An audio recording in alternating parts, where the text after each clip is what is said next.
સૂજીનો શીરો કે મહાપ્રસાદ તો તમે બહુ ખાધો હશે, પણ કોઈ દિવસ આવી રીતે નહીં બનાવ્યો હોય કે નહીં ખાધો હોય.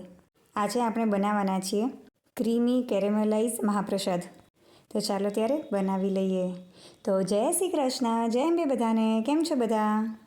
અહીંયા આગળ મેં 250 ગ્રામ જેટલી સૂજીને ડ્રાય રોસ્ટ કરી લીધી છે. ત્યારબાદ મેં અહીંયા આગળ એક વાસણમાં લઈ લીધું છે ઘી, તેમાં થોડા ડ્રાયફ્રૂટ્સ એડ કર્યા છે અને ત્યારબાદ તેમાં એડ કરી છે ખાંડ. જેટલો સૂજી લીધો હતો તેટલી જ મેં ખાંડ લઈ લીધી છે. હવે આપણે તેને ઓગળવા દઈશું અને તે ઓગળી જાય ત્યારબાદ તે સરસ એવી કેરેમલાઇઝ થઈ જશે અને તેની સાથે જે તે આપણે તેમાં ડ્રાયફ્રૂટ એડ કર્યા હતા તે પણ કેરેમલાઇઝ થઈ જશે. આ ડ્રાયફ્રૂટ કેરેમલાઇઝ થયા પછી તેનો ટેસ્ટ એકદમ ચોકલેટી આવતો હોય છે. જો તમે ડાર્ક ચોકલેટ ખાધી હોય તો તેના જેવો ટેસ્ટ આવતો હોય છે. જો તમને એવો ટેસ્ટ ના ભાવતો હોય તો તમે ડ્રાયફ્રૂટ્સને જ્યારે સૂજી એડ કરો ત્યારે પણ એડ કરી શકો છો. પણ મારા ઘરે બાળકોને આવો ડાર્ક ફ્લેવરનો ટેસ્ટ ખૂબ ભાવતો હોય છે, એટલે મેં અહીંયા આગળ ડ્રાયફ્રૂટ્સ પહેલાં એડ કર્યા હતા. તમે તેને પછી પણ એડ કરી શકો છો.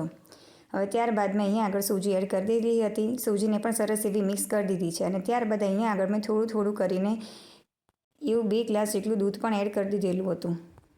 આશરે 700-750 ml જેટલું દૂધ મારે એમાં યુઝ થયું હતું. હવે બધી વસ્તુને આપણે સરસ એવી મિક્સ કરીને ખદખદાવા દઈશું. આ બધી વસ્તુ મેં સ્લો ફ્લેમ ઉપર જ કૂક કરી હતી.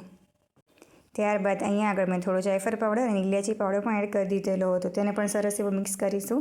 તો તૈયાર છે આપણો સરસ એવો કેરેમલાઇઝ ક્રીમી એવો મહાપ્રસાદ. તમે એકવાર જરૂરથી ટ્રાય કરજો અને કોમેન્ટ કરજો કે તમને મારી આજની આ રેસીપી કેવી લાગી. આવજો બધા.